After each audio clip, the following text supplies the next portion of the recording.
Hey, this is Zach Bagans from Ghost Adventures, and you are listening to the ghost host, Sophia Temperilli, on LiveParanormal.com. I'm Sophia Temperilli, and we're live for the Hollywood Horror Museum at ScareLA with Vernon Wells from Mad Max. So, Vernon, can you tell us what you're doing here today at ScareLA? I'm talking to you, which is very intriguing. No, actually, I got asked to come in and be a celebrity guest, sign off, which is what I'm doing, and having fun. Well, it's very cool to see you again. I know we met way back in an event, probably like my freshman year. I think that's like my only gauge. Yeah, you were a little shorter. Yeah. But yes, and you did this to me there too. Yeah. You interviewed me, and it was very good. So, can you tell everyone, you worked on Mad Max, how you got that part?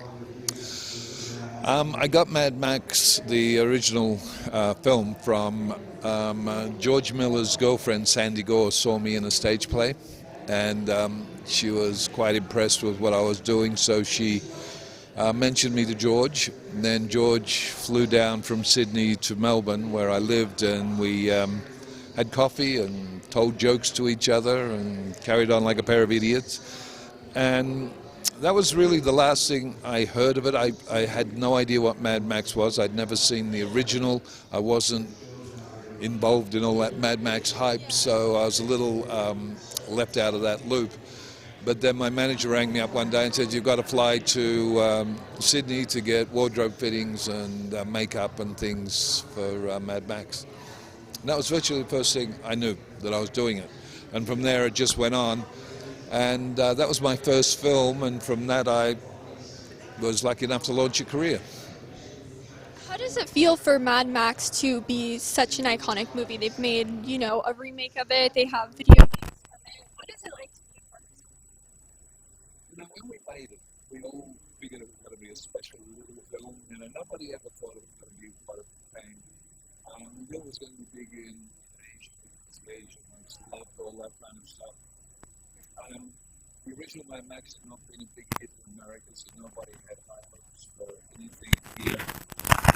It just exploded. I think because for some strange reason, everything in that film came together. It had the perfect cast, it had the perfect story. It was beautifully put together. Everything worked. That was what made it so successful, and it just went on. Now, even today, they say that every 30 minutes somewhere in the U.S. Mad Max story is That's really amazing. I mean, I know it's really a movie that can stand up to time, being able to show all of that, and there's no CG as they use nowadays, so it's really a great movie.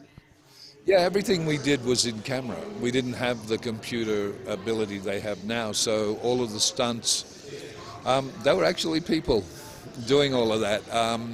And, walking away going, oh, that hurt. You don't do that. You're not allowed to do that now. They use computers to do all of that stuff, which I think is a much better idea, by the way.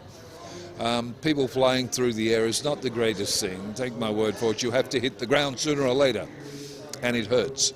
But I just think that the movie itself, for what it was and how it was made, was one of the best films of its type when it was made, and still is an amazing film because it's more relevant to the situation we live in the world we're in today than when George made it.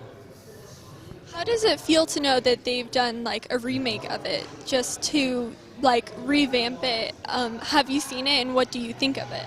I thought it was brilliant. I loved it. I was peeved that I wasn't, no, I loved it. George and I talked about that, and the character of Wez became so well known, so ingrained in everybody's brain, that there's just nothing he could put me in that they wouldn't expect it to be the Wez character, simply because of who I am. So I understood and I agreed. I was just happy that I did the one I did. 197 movies later, I'm still working, so what have I got to be upset about?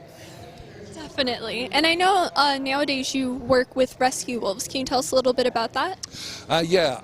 We have a thing called wolfconnection.org and its sister group, which is called Apex Rescue.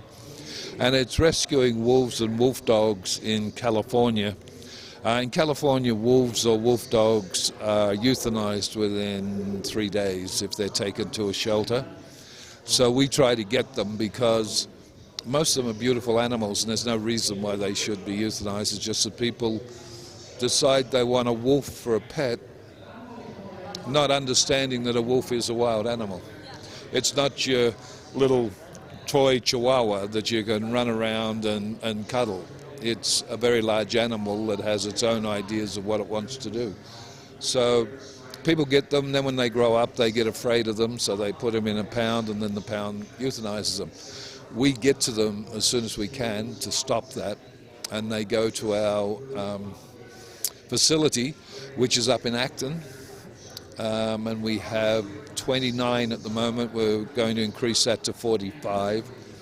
And if people are interested in getting involved or coming to a walk with wolves, because we do hikes, all they need to do is go to the website, wolfconnection.org. They can see all about it. They're the friendliest animals on earth. There's pictures of, the opening picture is a kid kneeling down in front of a wolf and it's about to lick his face. These are not aggressive animals, they're beautiful animals. So they could just come out and do a wolf walk or come out and look at the facility. It's quite spectacular now. That's definitely amazing. I mean, wolves are such beautiful creatures and it's really great that you're able to rescue them. Yes, ma'am. And you haven't been out there yet.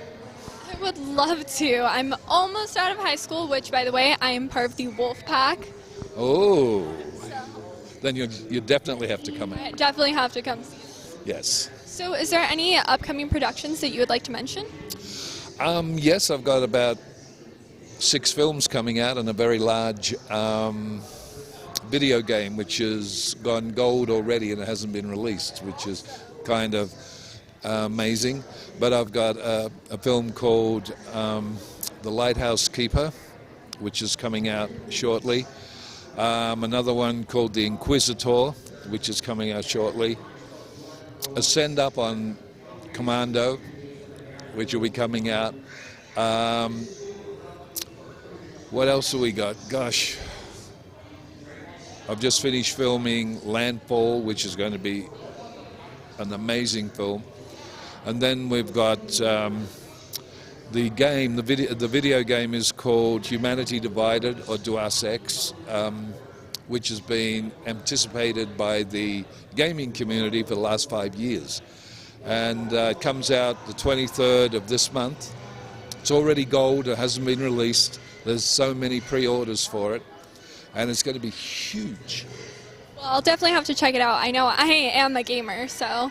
You definitely should see it. It's great. It's a really cool game, actually. Yeah, I am looking for new games to play, so I'll definitely have to check it out.